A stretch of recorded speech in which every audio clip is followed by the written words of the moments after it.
तर बघा विद्यार्थी मित्रांनो, आज आपण सरासरी ॲव्हरेज औसत याचा दुसरा भाग घेऊन आलेलो आहोत. पहिल्या भागामध्ये आपण खूप महत्त्वाचे 6 प्रकार पाहिले होते. या भागामध्ये आपण खूप महत्त्वाचे 5 प्रकार पाहणार आहोत. हा भाग असा आहे, की या भागामध्ये सगळे प्रश्न परीक्षेत विचारलेले मी घेतलेले आहे. ते एम-पी-एस-सीच्या परीक्षेत असो, रेल्वेच्या परीक्षेत असो, एस-एस-सीच्या असो की यू-पी-एस-सीच्या असो. कुठल्याही परीक्षेत यावर आधारित प्रश्न विचारले गेलेले आहेत. तुम्ही शेवटपर्यंत 5ही प्रकार बघा. ज्याच्यामुळे तुम्हाला सगळे प्रॉब्लेम सॉल्व्ह करण्यामध्ये मदत होईल. तर आपण जास्त न बोलता आपण आपल्या पहिल्या टाईपला सुरुवात करूया. तर बघा, इथे काय दिलेलं आहे, क्रमाने येणाऱ्या पहिल्या 10 संख्यांच्या वर्गाची सरासरी काढा. तर काय करायचं, 10 संख्या म्हटलेल्या आहे. क्रमाने येणाऱ्या 10 संख्या म्हटलेल्या आहे. ठीक आहे. तर 10 नंतरची जी संख्या आहे, ती घ्यायची. बरोबर आहे. आता काय करायचं, याला गुणाकारात काय घ्यायचं, 10ची काय करायची, दुप्पट करायची आणि त्याच्यामध्ये 1 मिळवायचा. 10 दुने 20 आणि 1 21. 21 घ्यायचे. ठीक आहे. आणि याला 6ने भागायचं. हा याचं सूत्र आहे. ठीक आहे. सूत्र म्हणजे सूत्र न वापरता आपण ट्रिकने करत आहोत. तर काय करायचं, 10 नंतरची संख्या घ्यायची 11. ठीक आहे. घेतली आपण. त्याच्यानंतर काय करायचं, 10ला 2ने गुणायचं आणि त्याच्यामध्ये 1 मिळवायचं म्हणजे 21 आणि भागीला काय करायचं, 6 करायचं. तर इथे बघा, 7 त्रिक 21, 3 दुने 6, 3 साता 21 आणि 3 दुने 6. तर इथे किती आला, 11 साती 77 भागीला 2. तर ऑप्शन क्रमांक बी हे आपलं उत्तर या ठिकाणी आलेलं आहे. चला पुढच्या गणिताला पाहूया. याच टाईपवर आपण दुसरं उदाहरण बघणार आहोत. तर बघा, आता काय म्हटलं त्यांनी, पहिल्या 20 संख्या म्हटल्या आहे. ठीक आहे. पहिल्या 20 संख्यांच्या वर्गाची सरासरी किती? तर याच्यामध्ये काय, पहिल्या उदाहरणामध्ये आपण काय केलं होतं, 20 नंतरची संख्या घेतली होती 21, बरोबर आहे. आता मग काय केलं होतं, या 20ची दुप्पट करून याच्यामध्ये 1 मिळवला होता. 20 दुने 40 आणि 1 41 यांचा करायचा गुणाकार आणि याला कितीने भागितलं होतं, 6ने भागितलं होतं. तर इथं पण 6ने भागावं लागेल. त्याचप्रमाणे इथं आता काय होईल मग, 3 साता 21, 3 दुने 6. तर 7नी याला 41ला गुणलं तर 7 एक 7, 4 साता 28 म्हणजे 287 भागीला 2 हे उत्तर या ठिकाणी आलेलं आहे. ठीक आहे. तर चला पुढच्या उदाहरणाकडे आपण वळूया. तिसरं उदाहरण घेऊया. तर या ठिकाणी काय म्हटलेलं आहे, क्रमाने येणाऱ्या पहिल्या 20 संख्यांच्या घनांची सरासरी काढा.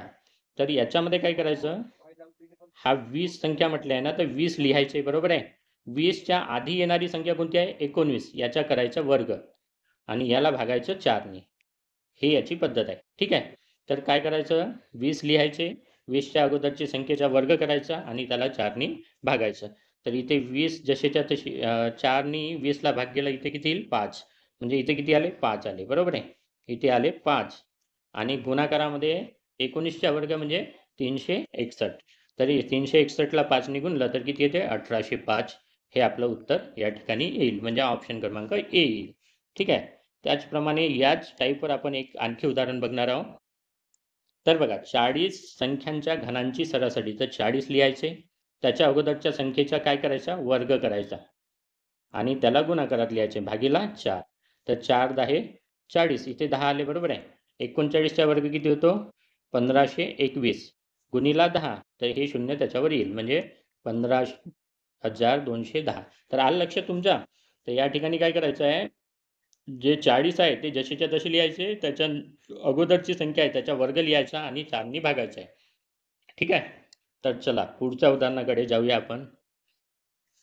क्रमाने येणाऱ्या 5 संख्यांची सरासरी 100 आहे. सर्वात लहान व सर्वात मोठी संख्या यांच्या वर्गातील अंतर किती? तर बघा, सरासरी किती दिलेली आहे आपल्याला, 100. ठीक आहे. तर 100 काय राहील, मध्ये राहील. त्याच्यानंतर 101 येईल, इथे किती येईल, 102. ठीक आहे. आणि इथे काय येईल मग, 99 आणि इथे काय येईल, 98. कारण सरासरी 100 आहे म्हणजे त्या 5 संख्या कोणत्या होईल, 98, 99, 100, 101, 102. कारण या 5 संख्यांची सरासरी किती येते, 100 येते. म्हणजे 100ला आपण काय करायचं, असं मधात लिहायचं, त्याच्या अगोदरच्या 2 संख्या लिहायच्या, त्याच्यानंतरच्या 2 संख्या लिहायच्या, म्हणजे टोटल 5 संख्या होतात, बरोबर आहे. तर त्यांनी काय म्हटलेलं आहे, सर्वात लहान आणि सर्वात मोठी संख्या यांच्या वर्गातील अंतर. तर सर्वात मोठी संख्या 102 आहे, याचा करायचा वर्ग वजा काय करायचं आहे, सर्वात लहान संख्या कोणती आहे, 98. 98चा करायचा वर्ग. तर दोघांचा वर्ग करून याचे उत्तर काढायचं. तर 102 आता हे काय ए वर्ग वजा बी वर्ग, तर काय होईल 102 अधिक 98 एका कंसामध्ये ए वर्ग वजा बी वर्गचा फॉर्म्युला काय ए अधिक बी आणि ए वजा बी म्हणजे 102 वजा 98 बरोबर आहे. तर ए अधिक बी आणि ए वजा बी हे आपण सूत्र वापरलेलं आहे आणि या ठिकाणी लिहिलेलं आहे. आता 102 आणि 98 किती होतात 200 आणि 102 वजा 98 किती होतात 4. 200 गुणिले 4 म्हणजे किती 800. अशा प्रकारे हे उत्तर आपण काढलेलं आहे. चला पुढच्या उदाहरणाकडे जाऊया. प्रॉब्लेम क्रमांक 6. तर बघा क्रमाने येणाऱ्या 5 संख्यांची सरासरी 50 आहे. तर इथे पण 5च संख्या दिलेल्या आहे. तर या 50ला मध्ये लिहायचं. इकडे काय येईल मग 49. इकडे काय येईल 48. अगोदरच्या 2 संख्या लिहायच्या, नंतरच्या 2 संख्या लिहायच्या. म्हणजे सरासरी किती येईल त्यांची 50 येईल. 5 संख्यांची सरासरी 50. अगोदरच्या 2 संख्या, नंतरच्या 2 संख्या. तर त्यांनी काय म्हटले सर्वात लहान आणि सर्वात मोठी संख्या यांचा गुणाकार करायचा आहे. म्हणजे इथे काय होईल 48. 48ला मी असं लिहितो 50 वजा 2 आणि 52ला असं लिहितो 50 अधिक 2. ठीक आहे. यांचा गुणाकार केला आपण म्हणजे एक काय होईल 50चा वर्ग वजा 4 म्हणजे हा ए वजा बी ए अधिक बी. तर काय होईल याचं सूत्र काय एचा वर्ग वजा बीचा वर्ग आहे ना. ए अधिक बी ए वजा बीचं सूत्र काय पण एचा वर्ग वजा बीचा वर्ग. एचा वर्ग म्हणजे 2550चा वर्ग आणि 2चा वर्ग म्हणजे 4. तर इथे किती आलं 2000 किती आलं 496 बरोबर आहे. हे याचं काढलं आपण. त्याच्यानंतर काय म्हटलं त्यांनी दुसऱ्या आणि चौथ्या म्हणजे ही दुसरी आणि ही चौथी संख्या यांचा करायचा गुणाकार. इथे काय होईल मग 50 वजा 1. आता 49 म्हणजे 50 वजा 1 आणि 51 म्हणजे काय 50 अधिक 1. तर हे काय होईल पुन्हा एचा वर्ग वजा बीचा वर्ग बरोबर आहे. एचा वर्ग वजा बीचा वर्ग. तर इथे काय होईल मग 2500 वजा 1. 2500 वजा 1 म्हणजे किती आलं 2499 आणि आधी किती होती 2496. 2496 मधून 2499 वजा केले तर वजा 3 उत्तर येते. तर या गणिताचे उत्तर वजा 3 आहे. ठीक आहे.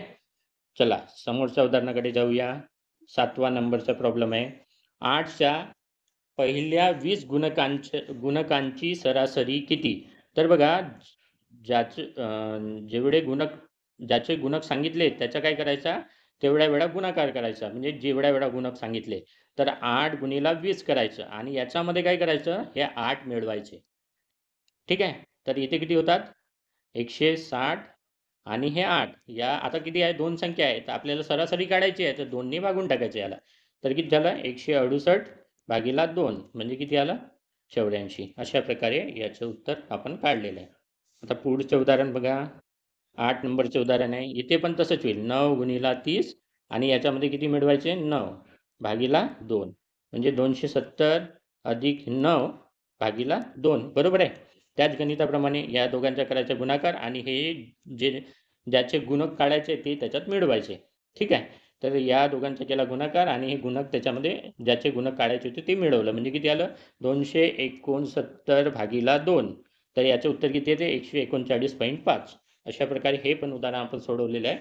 पुढचं उदाहरण बघूया. चला आता काय म्हटलेलं यांनी अनुक्रमे 7 क्रमागत संख्या दिलेल्या आहेत. त्यापैकी 5 संख्यांची सरासरी झेड आहे. तर 5 संख्यांची जर सरासरी झेड असेल तर झेड वजा 1 इथे लिहायचं आणि झेड वजा 2 इथे लिहायचं. ह्या म्हणजे झेडच्या अगोदर 2 संख्या लिहिल्या. आता झेड अधिक 1 इथे येईल आणि झेड अधिक 2 इथे येईल. झेडच्या नंतरच्या 2 संख्या लिहिल्या म्हणजे इथे या 5 संख्यांची सरासरी झेड आली. ठीक आहे. त्याच्यानंतर काय म्हटलं शेवटच्या 3 संख्यांची सरासरी विचारली आहे त्यांनी. तर आता बघा इथे काय येईल क्रमाने आहे म्हणते संख्या. तर इथे काय येईल Z+3 आणि Z+4. तर या शेवटच्या 3 संख्यांची सरासरी कोणती आहे मग या शेवटच्या म्हणजे Z+2 आणि Z+4 याच्यामध्ये काय Z+3 म्हणजे हा जो आहे Z+3 हे काय होईल या शेवटच्या 3 संख्यांची सरासरी. ठीक आहे. अशा प्रकारे हे उदाहरण आपण सोडवलेलं आहे. पुढचं उदाहरण बघा. तर काय म्हटले यांनी जर 5 संख्यांची ह्या 5 संख्या दिलेल्या आहे ना. तर यांची सरासरी किती आहे 20 आहे. तर यांची सरासरी काय होते या 5 संख्यांची सरासरी म्हणजे याच्यामध्ये जे संख्या येते ती त्याची सरासरी आहे. 5 संख्यांची सरासरी म्हणजे 5 संख्यांचा मध्ये जी संख्या येईल तीच त्यांची सरासरी होईल. म्हणजे x वजा 2 बरोबर काय होईल 20. म्हणजे x ची किंमत किती आली? हे 2 इकडे जाईल म्हणजे 22 झालं. बरोबर आहे. x ची किंमत आली 22. तर त्यांनी काय म्हटलं, पहिल्या आणि दुसऱ्या संख्येची सरासरी किती? तर आता पहिली संख्या किती आहे? 22 आणि दुसरी संख्या x वजा 1. x वजा 1 म्हणजे किती होईल? 21. आता 22 आणि 21 यांची काय करायची आहे? सरासरी. पहिली आणि दुसरी संख्या काढली ना आपण, यांची सरासरी काढायची आहे. तर किती येईल? 21.5.